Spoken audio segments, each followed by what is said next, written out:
So welcome to all of you in the second lecture of manufacturing process module 1.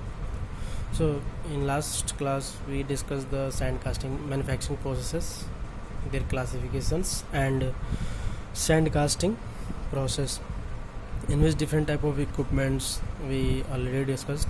So some of the terminology, some of the equipments still left, so we cover in this lecture. So chaplets we already discussed. Chills, chills की ज़रूरत वहाँ पड़ती है जैसे कुछ example ले लेते हैं। जैसे अगर आपका कोई वर्क पीस या प्रोडक्ट इस तरीके का है तो in this area suppose this is a mould box,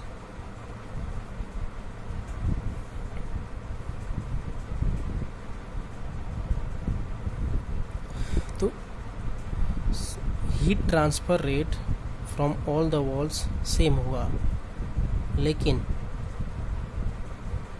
जैसे आपका ये एरिया हुआ और ये एरिया इधर सब जगह यूनिफॉर्म होगा क्योंकि यूनिफॉर्म एक्सेसिबल है टू द एनवायरनमेंट, तो हीट लॉसेस यूनिफॉर्म रेट से होगा। बट इन दिस एरिया यहाँ पे क्या होगा कि हीट ट्रांसफ़र रेट स्लो होगा, तो यहाँ पे कूलिंग क्या होगा आपका स्लो होगा। तो यहाँ पे कूलिंग स्लो होता है तो सेम कूलिंग रेट अचीव करने के लिए यहाँ पे कुछ मेटालिक पीसेस रख दिए जाते हैं जिसकी थर्मल कंडक्टिविटी ज़्यादा हो। तो ये मेटालिक पीस क्या करते हैं कि यहाँ जो लिक्विड मेटल है उसका टेम्परेचर को एब्जॉर्ब करते हैं, ड्रॉ करते हैं, जिसकी वजह से क्या होता है इस एरिया का कूलिंग रेट आपका इंक्रीज कर जाता है। तो यूनिफॉर्म सॉलिडिफिकेशन कह लो या यूनिफॉर्म कूलिंग के लिए आप क्या करते हो, चिल्स प्रोवाइड करते हो वैसे एरिया पे जहाँ पे हीट ट्रांसफ़र रेट कम है, हीट लॉस कम है, तो उन एरिया पे metallic piece that is chills of metals जिसकी थर्मल कंडक्टिविटी ज़्यादा है वो मेटल्स आप यूज करोगे ताकि आपका यूनिफॉर्म कूलिंग हो। अगर यूनिफॉर्म कूलिंग होगा तो मैकेनिकल प्रॉपर्टी क्या होगा आपका यूनिफॉर्म होगा। तो ये है आपका चिल्स। एक और टर्म यूज करते हैं पैडिंग, PADDING, पैडिंग। सपोज कुछ आपका प्रोडक्ट है इस शेप का है,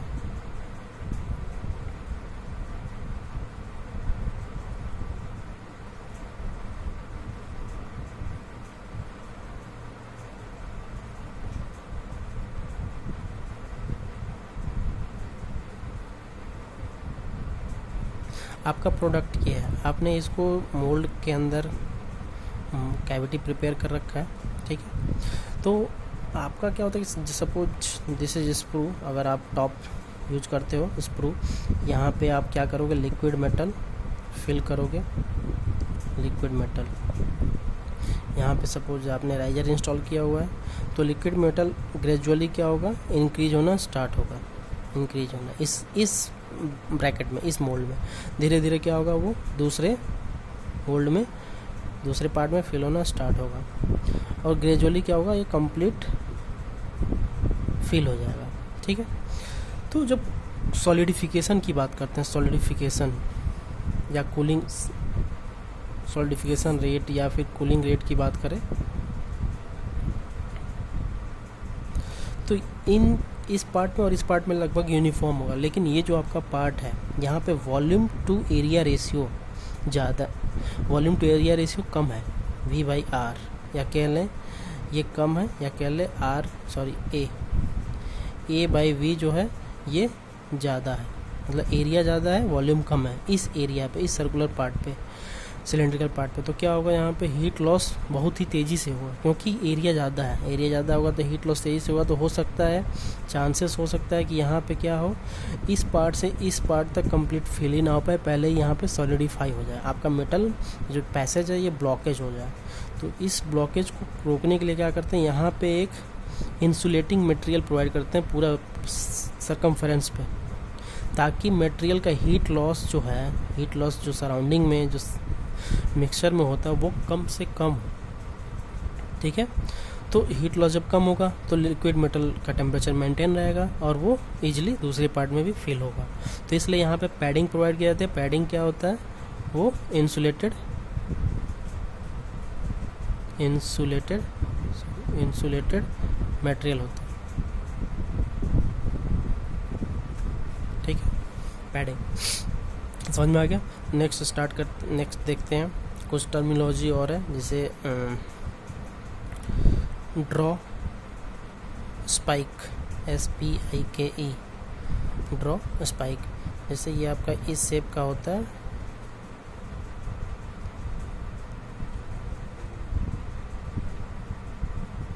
इसका फंक्शन ये है, ये जब आप मोल्ड के अंदर पैटर्न को फिल पुट करके जब आप रैमिंग करते हो, तो रैमिंग करने के बाद पैटर्न को आपको रिमूव करना है। तो रिमूव करने के लिए आप क्या यूज करते हो, ड्रॉ स्पाइक। ये पॉइंटेड होता है, ये क्या होता है, वुडन पीस के अंदर हल्का सा हिट करते हैं हैमर से इस पे, तो हल्का सा डिग कर जाता है वुड के अंदर, और इसको पैटर्न को सेक करके वहाँ से रिमूव कर लेते हैं। तो पैटर्न रिमूवल के लिए, फॉर पैटर्न रिमूवल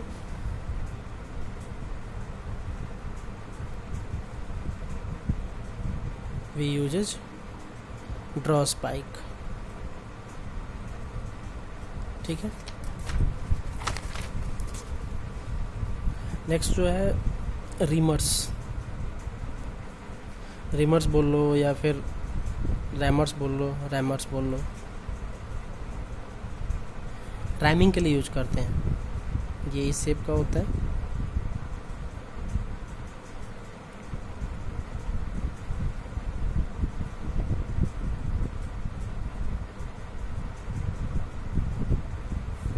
तो ये रैमिंग के लिए यूज करते हैं, फॉर रैमिंग पर्पस। अब रैमिंग किस चीज़ का करेंगे, मोल्डिंग सैंड का इन मोल्ड बॉक्स में हम रैमिंग करने के लिए यूज करते हैं, ठीक है। अब हम स्टार्ट करते हैं pattern.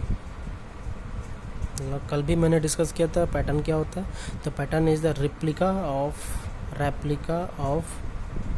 The final product to be casted, जिसको कास्ट करना है उसका जस्ट रेप्लिका होता है। तो पैटर्न का टाइप्स क्या होता है, कितने टाइप्स का होता है। तो टाइप्स पहले डिस्कस करने से पहले मटेरियल डिस्कस कर लेते हैं, किस मटेरियल का होता है। मटेरियल्स क्या मटेरियल के यूज करते हैं, कल भी मैंने बताया था क्या मटेरियल यूज करते हैं। वुड हो सकता है, मेटल्स और एलॉयज हो सकता है, ठीक है, वैक्स हो सकता है, प्लास्टिक्स हो सकता है, ठीक है। अब ये मटेरियल बहुत सारी चीज़ों पर डिपेंड करता है, कि आपको डिपेंड करता है क्या आपको रिक्वायरमेंट है। जैसे मटेरियल जो है, पैटर्न का जो क्या मटेरियल आप यूज़ करते हो, ये केवल इस चीज़ पे डिपेंड नहीं करता है कि कितनी बार कास्टिंग करनी है। जैसे सपोज आपको number of time mass production करना है, तो मास प्रोडक्शन के लिए आप मोस्टली क्या प्रेफर करोगे, मेटल एंड एलॉयज के प्रोडक्ट, ठीक है।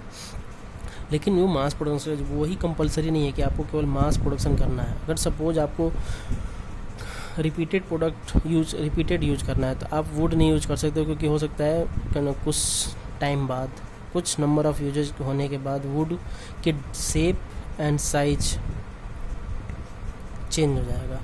तो उसके लिए आप क्या करते हो कि बहुत सारे पैरामीटर्स है जिसके बेसिस पे आप पैटर्न मटेरियल आप सेलेक्ट करते हो। जैसे कितना क्वांटिटी बनाना है, क्वालिटी क्या चाहिए, ठीक है।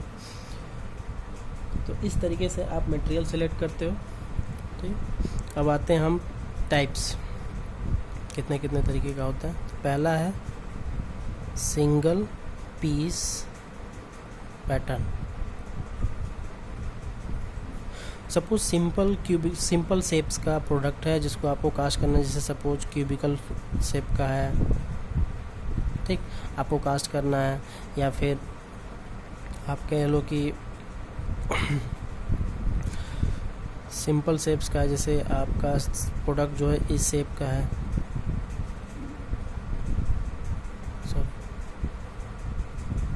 तो सिंपल शेप्स के हैं, तो आप सिंगल पीस, नाम ही है सिंगल पीस, तो सिंगल पीस आप आइदर किसी मटेरियल का, वुड का हो सकता है, मेटल का हो सकता है, लॉय का, वैक्स का, किसी मटेरियल का आप यूज कर सकते हो। तो ये हो गया आपका सिंगल पीस, जिसमें मटेरियल क्या होता है, सिंगल पीस के फॉर्म में होता है, ठीक है। नेक्स्ट जो है स्प्लिट पीस पैटर्न, नाम से क्लियर पता चल रहा है, स्प्लिट पीस। अब आपको सपोज एग्जांपल, जैसे आपको स्फेयर कास्ट करना है, sphere ball, spherical ball type, solid हो या होलो, सॉलिड की बात कर रहे हैं अभी, तो सॉलिड आपको कास्ट करना है, ठीक। तो ऐसे पीस के लिए आप जब सपोज इसको आप क्या करते हो, केवल ड्रैग में अगर आप मोल्ड करोगे इसको इस तरीके से रैमिंग करोगे तो क्या होगा, इस पैटर्न को आप रिमूव कर ही नहीं पाओगे। अगर रिमूव करते हो तो ये जो वॉल्स हैं ये सैंड वॉल्स ब्रेक हो जाएंगे, तो डायमेंशन आपका चेंज हो जाएगा। तो इसके लिए क्या करते हैं कि इस पैटर्न को हम 2 पीसेस में बांट देते हैं। स्टिल ये आइदर वुड का बना होता है, मेटल का, या किसी पीस का बना होगा, तो उसको हम क्या करते हैं 2 पीस में बांट देते हैं। जैसे आपका इस तरीके से होगा, first part and second part. तो जब आप, तो ये वाला पार्ट कहाँ रखोगे आप, ये वाला पार्ट रखोगे आप, ये वाला पार्ट फर्स्ट पार्ट आप रखोगे पहले इस तरीके से रखोगे। देख लो पहले कैसे करेंगे, आपने प्रोडक्ट ऐसे रख दिया, आपने मोल्ड बॉक्स ऐसे रखा, ठीक है। इसके ऊपर सैंड पार्टिकल फिल किया, सैंड मोल्डिंग सैंड फिल किया, रैमिंग करना स्टार्ट किया। जब आप रैमिंग कर लोगे तो इसको क्या करोगे, जस्ट फ्लिप कर दोगे। तो जब फ्लिप करोगे, उल्टा करोगे, तो जब आप इसको फ्लिप करोगे तो कैसा ये दिखेगा, कैसे किस तरीके कॉन्फ़िगरेशन में होगा, ये आपका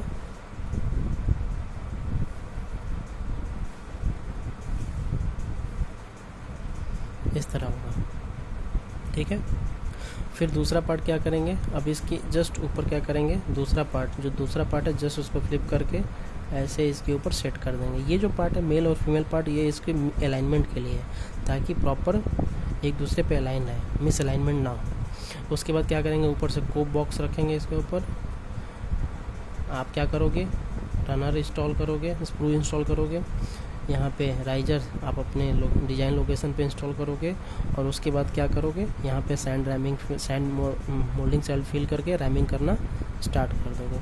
और फिर जब ओपन करोगे तो दोनों को, ये नीचे वाला पार्ट आपका ऐसे ही रहेगा,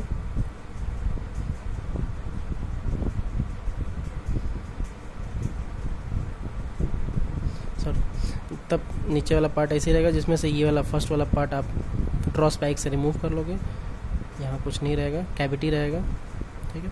और ऊपर वाला पार्ट जो होगा, जो उसको फ्लिप करोगे, ऊपर वाला पार्ट यहाँ पे उल्टा करोगे तो आपका इस तरीके से जस्ट फ्लिप कर दोगे तो ऊपर वाले पार्ट में भी इस तरीके का शेप होगा, ठीक है। ये आपने रैमिंग कर दिया है, यहाँ पे वेंटिंग कर रखा होगा ऊपर वाले में, यहाँ पे क्या होगा, यहाँ पे आपका रनर होगा, यहाँ पे आपका कहीं राइजर होगा। फिर जब दोनों पार्ट आपने क्या किया, दोनों पार्ट आपने जब रिमूव कर दिया, फिर उसके बाद क्या करोगे, इसको जस्ट फ्लिप करके इसके ऊपर सेट कर दोगे, तो आपका पूरा मोल्ड कैविटी यहाँ पे प्रिपेयर हो जाएगा। तो ये आपका स्प्लिट पीस पैटर्न, जैसे आपका एग्जांपल और कुछ टाइप का प्रोडक्ट, जैसे ये आपका स्फेरिकल टाइप हो गया, ठीक। आप इफ़ यू वांट आप इस तरीके का भी बना सकते हो, हेक्सागोनल पीस है उसको भी आप स्प्लिट पीस में बांट सकते हो, ठीक है। किसी भी शेप को आप 2 या 2 से ज़्यादा पीसेस में, जैसे फर्स्ट क्लास में हमने डिस्कस किया था, अगर सपोज इस तरीके का पीस है तो इसको हम 3 पीस में डिवाइड करेंगे, 1 2 3, यहाँ से 1 पीस रहेगा, यहाँ से 2 पीस। तो ये पहला पार्ट जाएगा कोप में, दूसरा पार्ट जाएगा चिक में, तीसरा पार्ट जाएगा आपका ड्रैग में। तो इस तरीके से ये भी एक तरीके का स्प्लिट पीस पैटर्न है, ठीक है। नेक्स्ट डिस्कस करते हैं थर्ड, आपका match plate pattern. Match plate pattern, match plate pattern क्या होता है, जैसे सपोज आपको एक ही कास्टिंग में, जैसे सैंड कास्टिंग में प्रॉब्लम क्या होता है कि बार बार आपको एक प्रोडक्ट के लिए एक बार पूरा सैंड मोल्ड प्रिपेयर करना है, और एक प्रोडक्ट कास्ट होने के बाद आपको उसको ब्रेक कर देना है, अगेन यूज नहीं कर सकते। तो आपका लेबर कॉस्ट, लेबर टाइम ज़्यादा लगता है, प्रोडक्शन कॉस्ट, कास्टिंग कॉस्ट और कास्टिंग टाइम ज़्यादा लगता है। तो अगर आपके स्मॉल पीसेस का प्रोडक्शन करना है तो आप बैच में एक ही साथ कर सकते हैं। जैसे सपोज एग्जांपल, आपको एट अ टाइम ये प्रोडक्ट कास्ट करना है, सपोज एक स्पेयर भी कास्ट करना है, ठीक। सपोज एक आपका केवल स्मॉल प्रोडक्ट है, इस तरीके का प्रोडक्ट कास्ट करना है, तो आप करोगे क्या कि आप इस तरीके से, जैसे आपका मोल्ड बॉक्स हो गया ड्रैग, इसके ऊपर एक मैच प्लेट रखते हैं जो दोनों को मैच करता है, एक प्लेट होता है। अब इनको क्या करते हैं, स्प्लिट पीसेस में बांट देते हैं, ठीक। अब जैसे छोटा पीस है तो आप चाहो तो इसको कहीं भी इंस्टॉल कर सकते हो, ठीक। मान लो ये इसी डायमेंशन का है, इसको भी स्प्लिट कर लिए, तो आप क्या करोगे, एक फर्स्ट पार्ट, सेकंड पार्ट। तो फर्स्ट पार्ट इन सब का कहाँ पुट करोगे, यहाँ पे, इसका यहाँ पे और इसका जस्ट यहाँ पे। इसी तरह सेम सेकंड पार्ट आप इस तरीके से पुट कर दोगे, सेकंड पार्ट इस तरीके से, और इसका ये, और इसके ऊपर क्या आप रखोगे, कोप, और यहाँ पे आप प्रॉपर रनर, और जहाँ पे आपको डिज़ाइन करके लगाना है राइजर, आप वहाँ पे राइजर इंस्टॉल कर सकते हो। तो एट अ टाइम आपका क्या हो गया, एक ही बार आपने क्या किया, 3 प्रोडक्ट कास्ट कर लिया। तो आपका कास्टिंग टाइम भी बच गया, कास्टिंग कॉस्ट भी बच गया, क्योंकि बार बार आपको मोल्ड ब्रेक करना है, एक बार एक ही प्रोडक्ट बना सकते हो। तो इसलिए इसका नाम मैच प्लेट पड़ा, क्योंकि ये जो प्लेट है मैच प्लेट, इसको बोलते हैं मैच प्लेट। ये दोनों को मैच करता है, सबकी सेंटर लाइन को मैच करता है। तो इसलिए, और इनके बीच में भी जैसे आपका ये मैच प्लेट है, तो हो सकता है कि ये वाला पार्ट आप सोच रहे हो कि मिस अलाइन हो जाएगा, तो इसमें भी बना होता है, जैसे इसमें इस तरीके से बना होगा मैच प्लेट के अंदर, और यहाँ पे जो ये पीस होगा, ऊपर वाला पीस, वो आपका फीमेल पार्ट होगा।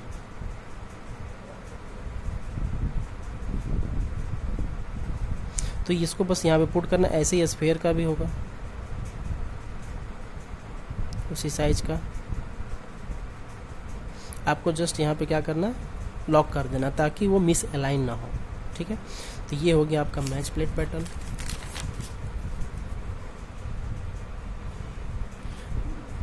नेक्स्ट जो आता है वो है 4th, गेटेड पैटर्न। बस स्मॉल पीसेस है, आपको आइडेंटिकल पीसेस हैं। जैसे मैच प्लेट पैटर्न में क्या था, आइडेंटिकल नहीं था, तो आपने मैच प्लेट पैटर्न यूज किया। अगर आइडेंटिकल पीस है, जैसे सपोज आपको क्यूबिकल शेप का बहुत सारे प्रोडक्ट बनाना है, स्मॉल पीसेस हैं, तो आप एक पीस के लिए एक बार कास्टिंग करोगे, टाइम वेस्ट होगा। तो इसको क्या करते हैं, गेटेड पैटर्न बनाते हैं। जैसे आपका गेटेड पैटर्न इस टाइप का होगा,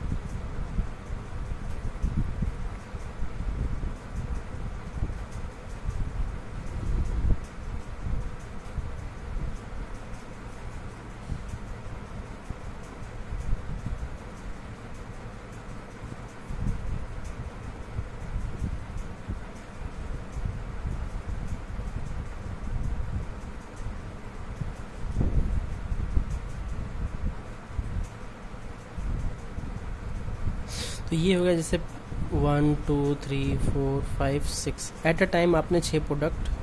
तो ये जो पैटर्न है पूरा का पूरा पीस पैटर्न है, जिसमें आपका ये जितने भी है रनर भी बने हुए हैं और ये गेट भी हैं, सबके मोल्ड के अंदर फिलिंग के लिए ये गेट हो गए, और ये पूरा का पूरा रनर है। तो ये पूरा का पूरा गेट पैटर्न है, जिसको आप आइडेंटिकल पीसेस प्रोडक्ट की आप कास्टिंग कर सकते हो, mass production at a time कर सकते हो। तो जिससे क्या होगा, आपका कास्टिंग टाइम और आपका कास्टिंग कॉस्ट या लेबर कॉस्ट आपका मिनिमाइज होगा। तो यहाँ पे मैंने ऐसा क्यों बनाया हुआ है, जबकि यहाँ पे मटेरियल यहीं से फिल हो सकता था। तो ये इसलिए बनाया कि कोई भी एयर एस्पिरेशन, कोई भी इम्प्योरिटीज हो तो यहाँ पे आके वो इकट्ठा हो जाए और ये कंप्लीट फिलिंग इंश्योर कर सके। इसके लिए हम थोड़ा सा और इसका लेंथ ज़्यादा रखते हैं ताकि वो कम्प्लीटली फिल हो सके। तो आइडेंटिकल पीसेस के लिए आप क्या यूज़ करते हो, स्मॉल आइडेंटिकल पीसेस के लिए गेटेड पैटर्न। नेक्स्ट है loose piece pattern. Loose piece pattern, जैसे सपोज आपका प्रोडक्ट जो है, जैसे आपने मोल्ड बॉक्स के अंदर आपका प्रोडक्ट जो है, आपको प्रोडक्ट जो है बनाना है इस तरीके का।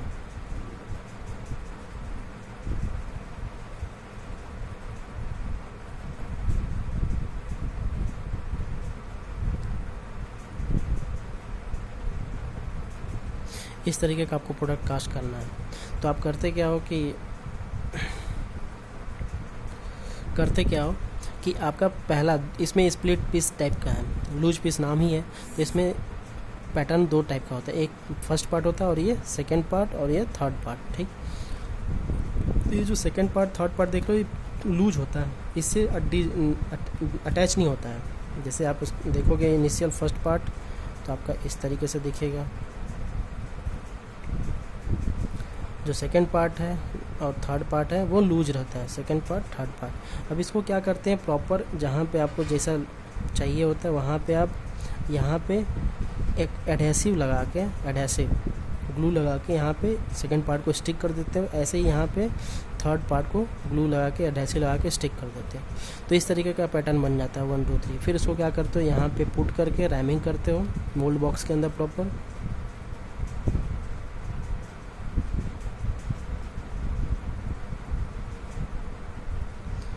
तो इसका डिज़ाइन इस जैसे अब आपने रैमिंग कर दिया, तो रैमिंग करोगे जब आप इसको ड्रॉ स्पैग से रिमूव करोगे बाहर की तरफ, तो क्या होगा, यहाँ की वॉल ये तो इजीली रिमूव हो जाएगा, लेकिन यहाँ की वॉल क्या होगा, ब्रेक हो जाएगा।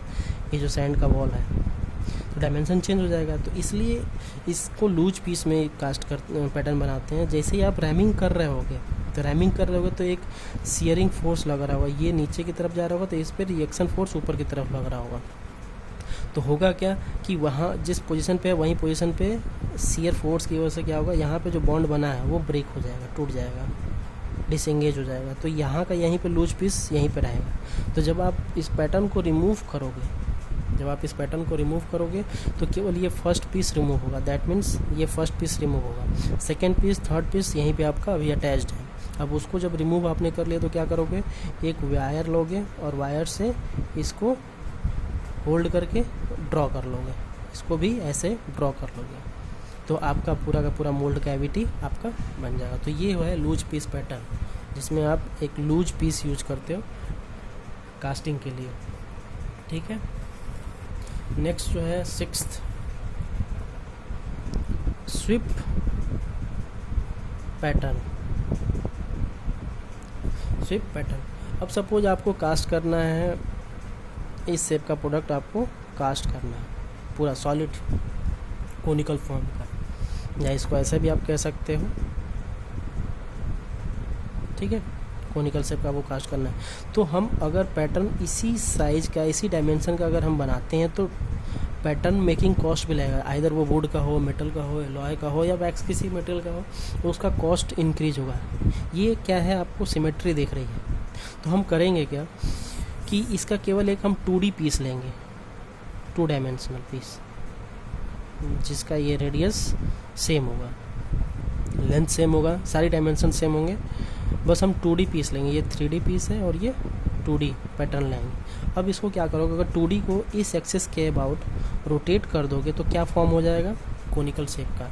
तो हम करते क्या है कि आपने मोल्ड बॉक्स लिया, मोल्ड बॉक्स के अंदर पूरा आपने सैंड फिल किया और इसमें आप इंसर्ट करोगे आप अपना 2D पीस, दैट इज ये वाला पीस 2D पैटर्न, और इसको क्या करोगे, इस एक्सिस के अबाउट रोटेट कर दोगे 360। तो 360 जब आप रोटेट करोगे तो आपका एक्चुअल डायमेंशन क्या मिलेगा मोल्ड कैविटी का, वो कोनिकल शेप का होगा। तो इस तरह से आप क्या करते हो कि पैटर्न का कॉस्ट और पैटर्न का मटेरियल आप मिनिमाइज कर देते हो। तो इसी को बोलते हैं स्वीप, क्योंकि हम इसको स्वीप कर रहे हैं पैटर्न को, तो इसलिए बोलते हैं स्वीप पैटर्न। आपने 2D से 3D कर दिया। सपोज नॉट कोनिकल, आपका कोई और प्रोडक्ट है, जैसे सपोज आपका प्रोडक्ट जो है वो इस शेप का है,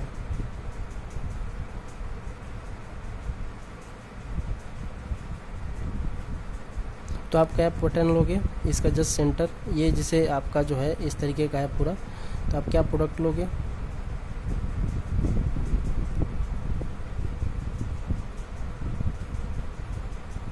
इस तरीके से, और इसको इस एक्सिस के अबाउट आप और 360 डिग्री रोटेट कर देंगे। तो ये हो गया आपका स्वीप पैटर्न। ठीक है, अब नेक्स्ट आते हैं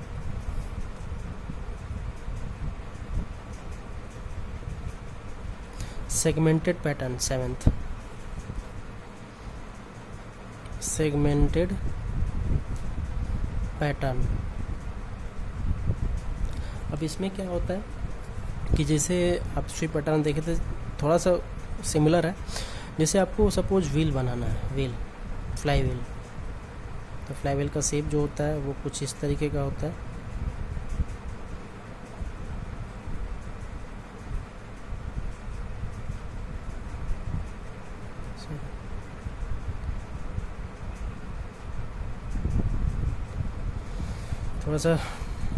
थोड़ा सा मिसअलाइन हुआ है, बट नो प्रॉब्लम, समझना है, ठीक है।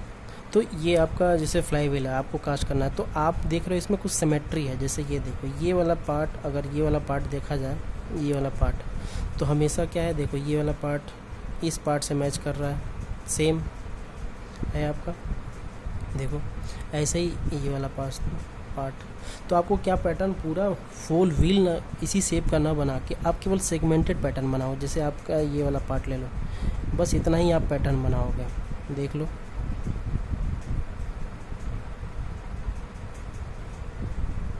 आपका जो पैटर्न होगा केवल इतना पार्ट होगा।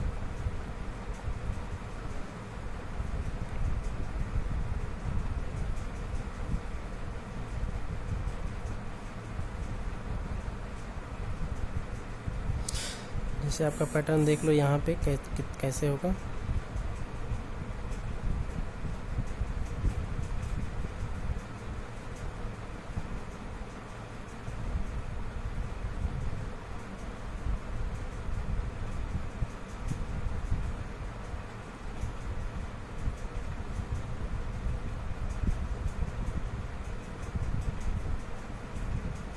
तो आप करोगे क्या, पूरे प्रॉपर, जैसे ये आपका एरिया है, मोल्ड बॉक्स है, तो इसमें करोगे क्या, इस सेंटर के अबाउट इस पीस को यहाँ पे इंस्टॉल कर, यहाँ पे पुट कर दोगे। एक बार जब आपका प्लेस मोल्ड कैविटी प्रिपेयर हो गया, फिर उसी को नेक्स्ट यहाँ से यहाँ पे रखोगे, फिर से इस पे इम्प्रेशन दोगे, तो फिर यहाँ पे पार्ट बन जाएगा, दूसरा पार्ट, पहला पार्ट, दूसरा पार्ट, फिर तीसरे पार्ट पे रखोगे, फिर वो तीसरा पार्ट। इस तरीके से आपका सरकमफ्रेंस पूरा का पूरा व्हील आपका प्रिपेयर हो जाएगा इस तरीके से। तो आपको केवल एक सेगमेंट लेना है, जैसे आपको सेगमेंट रख के उस पर इम्प्रेशन देना है, फिर उसको रोटेट करके इस पर इम्प्रेशन देना है। जैसे आपने यहाँ इम्प्रेशन दिया, फिर ऐसे इम्प्रेशन दिया, फिर ऐसे इम्प्रेशन दिया, तो पूरा का पूरा आपका व्हील का मोल्ड प्रिपेयर हो जाएगा। तो ये है आपका सेगमेंटेड पैटर्न। नेक्स्ट जो है 8th, फॉलो बोर्ड पैटर्न।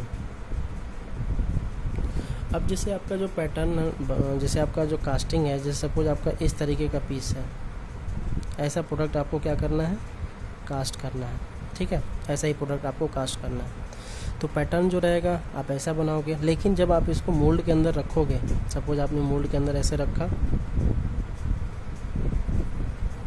ठीक, मोल्ड के अंदर आप ऐसे रखोगे, तो इस पर जब रैमिंग करोगे तो क्या होगा, ये इतना थिन मटेरियल है कि ये हो सकता है कि आपका पैटर्न सपोज मेटल का है, वुड का है, तो अब जब रैमिंग करोगे तो इस पर फोर्स आएगा, तो क्या हो सकता है, उसका बेंड हो जाए या ब्रेक हो जाए।